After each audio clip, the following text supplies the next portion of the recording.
Hello दोस्तों, स्वागत है आपका किताबी कुकू पर, जहां कहानियां सिर्फ सुनाई नहीं जाती बल्कि भीतर उतरती है। आज की ये ऑडियो बुक मनोरंजन नहीं है, ये एक आंतरिक यात्रा है। एक ऐसी यात्रा जो आपको किसी गुरु के पास नहीं ले जाएगी, बल्कि आपको खुद आप तक वापस लाएगी। जरा सोचिए, अगर आपको बचपन से बताया जाए कि आप दुनिया के उद्धारकर्ता हैं, अगर लाखों लोग आपकी पूजा करने लगे और फिर एक दिन आप कहें, मैं कोई गुरु नहीं हूं और सत्य तक पहुंचने का कोई रास्ता नहीं होता। ये कहानी है जिद्दू कृष्णमूर्ति की, एक ऐसा इंसान जिसे भगवान बनाया जा रहा था, लेकिन जिसने भगवान बनने से इनकार कर दिया। तो अगर आप तैयार हैं अपने विश्वासों पर सवाल उठाने के लिए, तो चलिए शुरू करते हैं। एक चुना हुआ बच्चा। कल्पना कीजिए, साल 1895, दक्षिण भारत का एक छोटा सा कस्बा मदनपल्ली।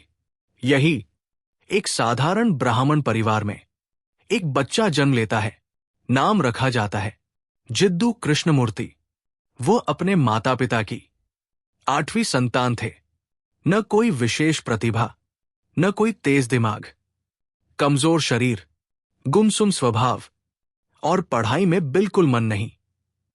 टीचर उन्हें मंदबुद्धि कहते थे। पिता चिंतित रहते थे। कोई ये सोच भी नहीं सकता था कि यही बच्चा एक दिन पूरी दुनिया की आध्यात्मिक नींव हिला देगा। कृष्णमूर्ति की दुनिया बस उनके छोटे भाई नित्यानंद तक सीमित थी। नित्या उनका दोस्त, उनका सहारा, उनकी पूरी दुनिया। लेकिन कहानी यहां से बदलती है। एक नजर जिसने सब बदल दिया। साल 1909, परिवार मद्रास, आज का चेन्नई, आ जाता है। उनका घर थियोसॉफिकल सोसाइटी के मुख्यालय के पास था। एक दिन अड्यार नदी के किनारे 2 बच्चे खेल रहे थे। उन्हें देख रहे थे चार्ल्स वेबस्टर लेडबीटर, खुद को दिव्य दृष्टा मानने वाले व्यक्ति। और अचानक उनकी नजर 14 साल के कृष्णमूर्ति पर ठहर जाती है। लेडबीटर चौंक जाते हैं। वो दावा करते हैं, इस बच्चे की आभा में स्वार्थ का एक कण भी नहीं है। उनके लिए ये संकेत था। उनका विश्वास बन गया, यही है वो शरीर जिसमें आने वाला है भविष्य का विश्व शिक्षक। एक साधारण बच्चा अब मसीहा, एनी बेसेंट, इस विचार से सहमत हो जाती है। कृष्णमूर्ति और नित्या कानूनी रूप से गोद लिए जाते हैं और यही से एक साधारण जीवन खत्म हो जाता है। अब कृष्णमूर्ति एक प्रोजेक्ट बन चुके थे। भविष्य का मसीहा, बेहतर कपड़े, अंग्रेजी शिक्षा, विशेष ट्रेनिंग। हर कोई उनके शब्दों में ईश्वर ढूंढने लगा। लेकिन इस चमक के पीछे एक भारी बोझ था, दुनिया की उम्मीदों का बोझ। और ये तो बस शुरुआत थी। मसीहा बनने की तैयारी। थियोसॉफिकल सोसाइटी कोई साधारण संस्था नहीं थी। ये एक वैश्विक आंदोलन तैयार कर रही थी और उसका केंद्र थे कृष्णमूर्ति। उन्हें और नित्या को इंग्लैंड भेजा गया। पश्चिमी शिष्टाचार, घुड़सवारी, टेनिस, यूरोपीय भाषाएं। उद्देश्य साफ था, एक ऐसा व्यक्ति जो पूरब और पश्चिम दोनों का प्रतिनिधि हो। ऑर्डर ऑफ द स्टार 1911 में एक विशेष संगठन बनाया गया, order of the star in the east. ये संगठन किसी विचार के लिए नहीं, किसी धर्म के लिए नहीं, सिर्फ एक इंसान के लिए। कृष्णमूर्ति, हजारों फिर लाखों लोग जुड़ गए। पैसा, जमीन, महल, सामान, सब उनके नाम। लेकिन अंदर से कृष्णमूर्ति असहज थे। उन्हें ये पूजा, ये अंधभक्ति अजीब लगती थी। वो सवाल पूछते थे, लेकिन उन सवालों को विनम्रता कहकर टाल दिया जाता था। द प्रोसेस 1922 के बाद उनके जीवन में कुछ अजीब होने लगा। तेज दर्द, बेहोशी, अंदर जलती हुई ऊर्जा। इसे कहा गया द प्रोसेस। लोगों ने इसे दिव्य तैयारी कहा, लेकिन कृष्णमूर्ति के लिए यह पीड़ा थी। और फिर आया वो आघात जिसने सब बदल दिया। उस समय जब पूरी दुनिया कृष्णमूर्ति को एक भविष्य के मसीहा के रूप में देख रही थी, उसी समय उनके भीतर एक बिल्कुल अलग यात्रा शुरू हो चुकी थी। ये यात्रा सम्मान की नहीं थी, ये यात्रा दर्द की थी। ओहाई वैली, 1922, साल 1922, स्थान ओहाई वैली, कैलिफोर्निया। कृष्णमूर्ति अचानक अजीब और असहनीय पीड़ा से गुजरने लगे। गर्दन के पीछे तेज जलन, सिर में असहनीय दर्द, शरीर कांपता हुआ, कई कई दिनों तक बेहोशी। ऐसा लगता था जैसे उनके भीतर कोई अदृश्य आग जल रही हो, जो उनके पुराने अस्तित्व को जला रही हो। इस अनुभव को बाद में नाम दिया गया द प्रोसेस। बाहर से दिव्य, भीतर से टूटन। थियोसोफिकल सोसाइटी के लिए यह एक शुभ संकेत था। वे कहते थे यह विश्व शिक्षक के अवतरण की तैयारी है। लेकिन कृष्णमूर्ति के लिए यह कोई दिव्य उत्सव नहीं था। ये एक गहरी, अकेली और पीड़ादायक लड़ाई थी। वो कहते थे, ऐसा लगता है जैसे मेरा पूरा व्यक्तित्व तोड़ दिया जा रहा है। उनके भीतर कुछ टूट रहा था, कुछ मिट रहा था, और उसी टूटन में एक नई चेतना जन्म ले रही थी। नित्या, उनका संसार। इन सब के बीच उनका सबसे बड़ा सहारा थे उनके छोटे भाई नित्यानंद। नित्या सिर्फ भाई नहीं थे, वो मित्र थे, रक्षक थे, इंसान की तरह देखने वाला एकमात्र व्यक्ति थे। जब पूरी दुनिया कृष्णमूर्ति को भगवान समझ रही थी, नित्या उन्हें बस एक इंसान समझते थे। विश्वास का टूटना। नित्या को टीबी की बीमारी थी, फिर भी कृष्णमूर्ति और सोसाइटी को पूरा विश्वास था उन्हें कुछ नहीं होगा, दिव्य शक्तियां हमारी रक्षा करेंगी। ये विश्वास धीरे धीरे एक भ्रम बन चुका था। 1925 कृष्णमूर्ति भारत में थे। उधर कैलिफोर्निया में नित्या की हालत तेजी से बिगड़ रही थी। और फिर 13 नवंबर 1925 नित्यानंद की मृत्यु हो गई। एक ऐसा दुख जिसने सब तोड़ दिया। ये खबर कृष्णमूर्ति को मिली और वे पूरी तरह टूट गए। 3 दिनों तक वे लगातार रोते रहे। उन्होंने सिर्फ भाई नहीं खोया था, उन्होंने अपना विश्वास खो दिया था। वो विश्वास की कोई मास्टर, कोई शक्ति, कोई ईश्वर उनकी रक्षा कर रहा है। उसी क्षण एक बात अत्यंत स्पष्ट हो गई। बाहरी सहारे सिर्फ भ्रम है, राख से जन्मी समझ। नित्या की मृत्यु एक अंत नहीं थी, वह एक शुरुआत थी। कृष्णमूर्ति ने हर उस विश्वास पर सवाल उठाना शुरू कर दिया जो उन्हें सिखाया गया था। क्या सच में कोई विश्व शिक्षक होता है? क्या कोई इंसान दूसरों को बचा सकता है? या फिर हर इंसान को खुद ही जागना होता है? यहीं से कृष्णमूर्ति उस ऐतिहासिक क्षण की ओर बढ़ते हैं जब वे पूरी दुनिया के सामने मसीहा बनने से इनकार करते हैं। और वही क्षण हमारे अगले अध्याय का केंद्र है। 1929, स्थान ओमेन, हॉलैंड। हजारों लोग एक विशाल मैदान में एकत्र थे। कुछ की आंखों में श्रद्धा थी, कुछ के दिल में उम्मीद, और कुछ को एक चमत्कार का इंतजार था। मंच पर खड़ा था वही व्यक्ति जिसे वर्षों से विश्व शिक्षक कहा जा रहा था, जिद्दू कृष्णमूर्ति। दुनिया की उम्मीदें और एक निर्णय, सालों से थियोसोफिकल सोसाइटी एक ही दिन की तैयारी कर रही थी। वो दिन जब कृष्णमूर्ति अपने दिव्य पद को स्वीकार करेंगे। Order of the star in the east पूरी दुनिया में फैल चुका था। लाखों अनुयायी, असीम धन, असीम प्रभाव, और आज सबको लगा यही वो क्षण है, वो भाषण जिसने सब हिला दिया। कृष्णमूर्ति ने माइक के सामने शांत स्वर में बोलना शुरू किया। न कोई जोश, न कोई नारा, बस स्पष्टता। उन्होंने कहा, मैं किसी का गुरु नहीं हूं और नहीं कोई संगठन आपको सत्य तक पहुंचा सकता है। लोग चौंक गए। फिर वो वाक्य आया जो इतिहास बन गया। Truth is a pathless land.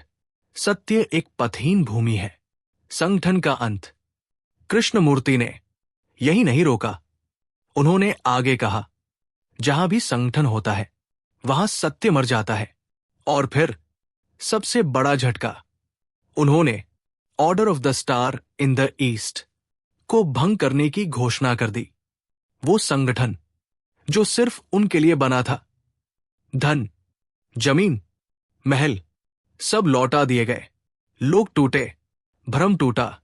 कुछ लोग रो पड़े, कुछ गुस्से में थे, कुछ स्तब्ध खड़े रहे, क्योंकि जिस भगवान को वे खोज रहे थे वही भगवान उनसे कह रहा था, किसी को मत मानो, खुद देखो। ये सिर्फ एक संगठन का अंत नहीं था, ये आध्यात्मिक दास्ता का अंत था। एक नया संदेश। कृष्णमूर्ति ने कोई नया धर्म नहीं बनाया, कोई मंत्र नहीं दिया, कोई विधि नहीं सिखाई। उन्होंने सिर्फ एक बात कही, स्वतंत्रता भीतर से आती है। उनका संदेश था, कोई गुरु नहीं, कोई शिष्य नहीं, कोई रास्ता नहीं, कोई लक्ष्य नहीं, बस जागरूकता। अकेला लेकिन मुक्त। उस दिन कृष्णमूर्ति पूरी तरह अकेले हो गए। न संगठन, न अनुयायी, न सुरक्षा, लेकिन वे मुक्त थे। उन्होंने चुना सत्य को लोकप्रियता से ऊपर। ये वो क्षण था जहां कृष्णमूर्ति एक आदर्श नहीं रहे, वह एक दर्पण बन गए। और अब उनकी असली यात्रा शुरू होती है, दुनिया भर में एक स्वतंत्र वक्ता के रूप में। 1929 के बाद कृष्णमूर्ति के पास न कुछ था और न ही कोई पद, कोई संगठन नहीं, कोई अनुयायी नहीं, कोई सुरक्षा कवच नहीं, लेकिन उनके पास था पूर्ण स्वतंत्र मन। एक अकेला वक्ता। कृष्णमूर्ति दुनिया भर में यात्रा करने लगे। Bharat, Europe, America, Australia. न मंच पर सिंहासन, न पीछे झंडे, बस एक कुर्सी और शांत आवाज। वो कहते थे, मैं आपको कुछ नहीं सिखा रहा, मैं सिर्फ आपके साथ देख रहा हूं। गुरु नहीं, दर्पण। लोग उनसे पूछते, हमें क्या करना चाहिए? सही रास्ता कौन सा है? ध्यान कैसे करें? कृष्णमूर्ति हर बार वही जवाब देते, जब आप किसी से पूछते हैं तो आप पहले ही स्वतंत्र नहीं रहे। उनके लिए गुरु और शिष्य का संबंध खुद में हिंसा था, क्योंकि जहां कोई जानने वाला होता है वहां दूसरा अज्ञान में रखा जाता है। समय, भय और इच्छा। उनकी बातें धीरे धीरे और गहरी होती गई। उन्होंने कहा, समय ही दुख की जड़ है, भय विचार से पैदा होता है, इच्छा तुलना से जन्म लेती है। और सबसे चौंकाने वाली बात, ध्यान कोई अभ्यास नहीं है, ध्यान है पूरा ध्यान। ध्यान का नया अर्थ। ध्यान का मतलब आंखें बंद करना नहीं, ध्यान का मतलब मंत्र दोहराना नहीं।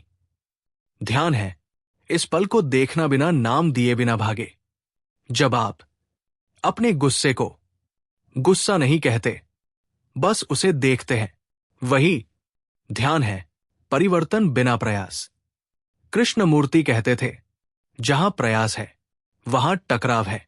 उनके अनुसार असली बदलाव इच्छा से नहीं आता, वो आता है समझ से।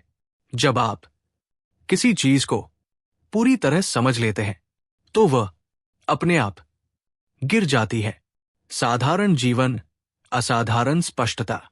उन्होंने कोई आश्रम नहीं बनाया, कोई धर्म ग्रंथ नहीं लिखा, बस संवाद किए। स्कूलों में बच्चों से बात की, शहरों में आम लोगों से। उनका जीवन साधारण था, लेकिन उनकी दृष्टि असाधारण। हमें एक कठिन सच्चाई देता है, कोई भी आपको मुक्त नहीं कर सकता। और यही कृष्णमूर्ति की सबसे बड़ी और सबसे असुविधाजनक शिक्षा थी। बहुत अच्छा, अब हम उस हिस्से में जा रहे हैं जहां कृष्णमूर्ति मन की जड़ पर प्रहार करते हैं। कृष्णमूर्ति कहते थे, मन की समस्या है। इंसान दुख से भागना चाहता है, लेकिन जहां भी भागता है वही मन को साथ ले जाता है। भय सबसे पुराना कैदी। कृष्णमूर्ति के अनुसार भय बाहर से नहीं आता, न समाज से, न हालात से। भय पैदा होता है विचार से। भविष्य का विचार, खोने का विचार, अकेले पड़ जाने का विचार। उन्होंने कहा, जहां भविष्य है वहां भय है, क्योंकि भविष्य हमेशा अज्ञात होता है। समय घाव को जिंदा रखने वाला। कृष्णमूर्ति समय को घड़ी नहीं मानते थे। उनके लिए समय था, मैं ऐसा हूं, मुझे ऐसा बनना है। यही मनोवैज्ञानिक समय है, और यही दुख को लंबा खींचता है। समस्या समय में नहीं, समय के विचार में है। बनना दुख की प्रक्रिया। इंसान हमेशा कुछ बनना चाहता है। अच्छा इंसान, सफल इंसान, शांत इंसान। कृष्णमूर्ति कहते थे, जब तक आप कुछ बनने की कोशिश कर रहे हैं तब तक आप वही रहेंगे जो है, क्योंकि बनना हमेशा अभी से भागना है। मन का जाल। मन खुद ही जाल बुनता है। यादें, तुलना, इच्छा, भय, दुख, और फिर उसी दुख से बचने के तरीके ढूंढता है। धर्म, नशा, रिश्ते, पहचान। लेकिन जाल वही रहता है। समाधान क्या है? कृष्णमूर्ति कोई समाधान नहीं देते थे। वो कहते, समाधान खोजने वाला भी मन ही है। तो फिर रास्ता क्या है? देखना, बस देखना, बिना बदलने की इच्छा, बिना भागे, बिना नाम दिए। जब आप भय को पूरी तरह देखते हैं, वह घुल जाता है। मौन विचार का अंत। कृष्णमूर्ति के लिए मौन कोई अभ्यास नहीं था। मौन आता है जब मन कुछ पकड़ना छोड़ देता है। उस मौन में न भय है, न संयम में, बस जीवन है। हमसे एक कठिन सवाल पूछता है, क्या आप अपने मन को बिना नियंत्रित किए देख सकते हैं? क्योंकि यही देखने की क्षमता स्वतंत्रता है। बहुत बढ़िया। अब हम उस विषय पर आते हैं जो हर इंसान को छूता है, रिश्ते और प्रेम। कृष्णमूर्ति कहते थे, आप जैसे हैं वैसे ही आपके संबंध होते हैं। रिश्ते मन का आईना है।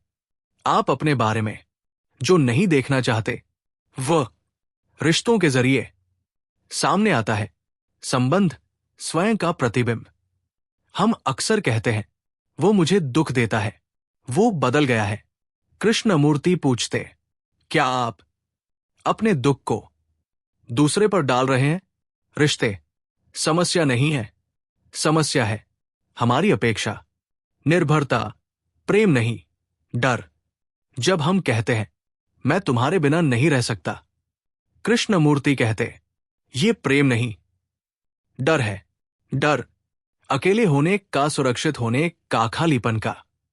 और जहां डर है वहां प्रेम नहीं हो सकता। छवि रिश्तों की दीवार।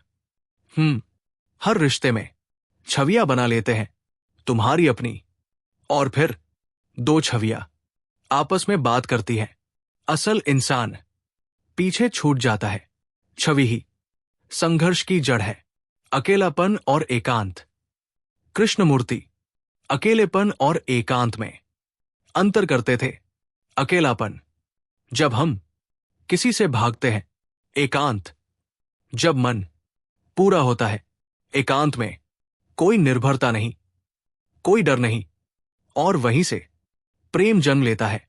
प्रेम क्या है? प्रेम इच्छा नहीं, स्वामित्व नहीं, सुरक्षा नहीं। प्रेम है जहां मैं नहीं है।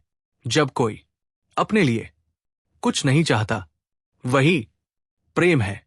ईर्ष्या और स्वामित्व जहां ईर्ष्या है वहां तुलना है, जहां तुलना है वहां भय है, और भय में प्रेम मर जाता है। हमसे पूछता है, क्या आप किसी को बिना जरूरत के प्यार कर सकते हैं? क्योंकि कृष्णमूर्ति के अनुसार प्रेम संबंध नहीं, अवस्था है। अब हम उस क्षेत्र में प्रवेश कर रहे हैं जहां कृष्णमूर्ति समाज की नींव पर सवाल उठाते हैं।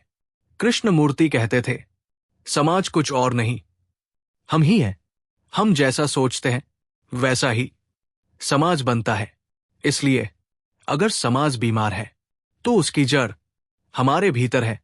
शिक्षा जानकारी नहीं, कंडीशनिंग। आधुनिक शिक्षा सिखाती है प्रतियोगिता, तुलना, आज्ञाकारिता। लेकिन कृष्णमूर्ति पूछते, क्या शिक्षा आपको स्वतंत्र बनाती है या सिर्फ एक मशीन? डिग्री मिलती है, नौकरी मिलती है, लेकिन डर बना रहता है।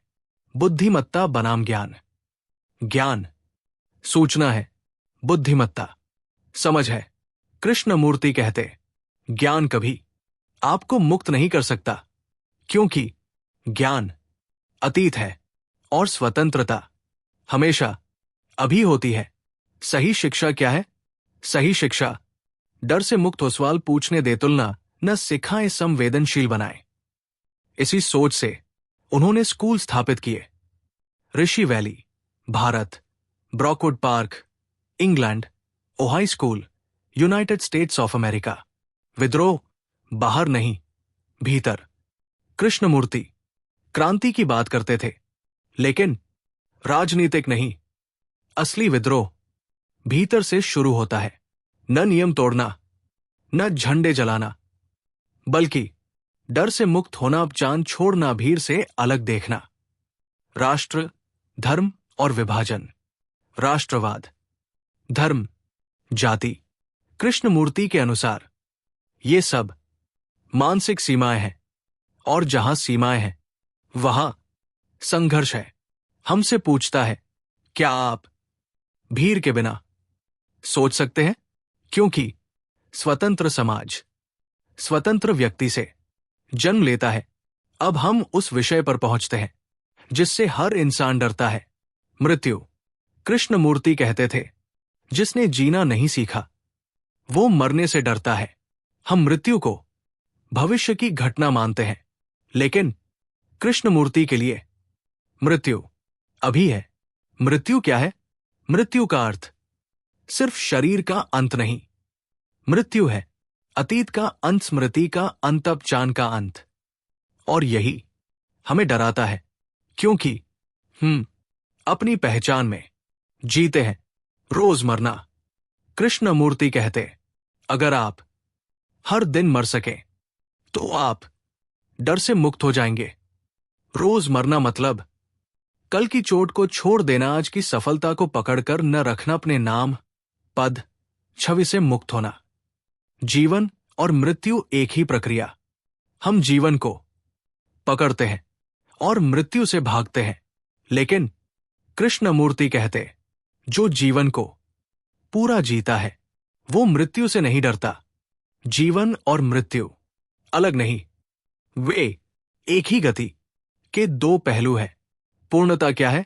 पूर्णता कोई लक्ष्य नहीं, वो तब होती है जब कोई चाह बाकी न रहे, कोई डर न रहे, बना न रहे, जब मन पूरी तरह शांत हो जाए। निरंतर नया मन। कृष्णमूर्ति के अनुसार सत्य हमेशा नया है। जो मन अतीत से भरा है वह नया देख नहीं सकता। इसलिए मृत्यु जरूरी है ताकि मन हर पल नया रहे। हमसे एक अंतिम सवाल करता है, क्या आप इस पल को बिना किसी निरंतरता के जी सकते हैं? क्योंकि वही पूर्ण जीवन है। अब हम इस ऑडियो बुक की अंतिम और सबसे शांत परत में प्रवेश कर रहे हैं। जिद्दू कृष्णमूर्ति कभी भी महान बनने नहीं आए थे। वह किसी आंदोलन के नेता नहीं थे, किसी धर्म के संस्थापक नहीं थे, किसी विचारधारा के प्रचारक नहीं थे। उनकी पूरी जिंदगी एक ही बात की गवाही थी, स्वतंत्रता, अंतिम वर्षों की शांति।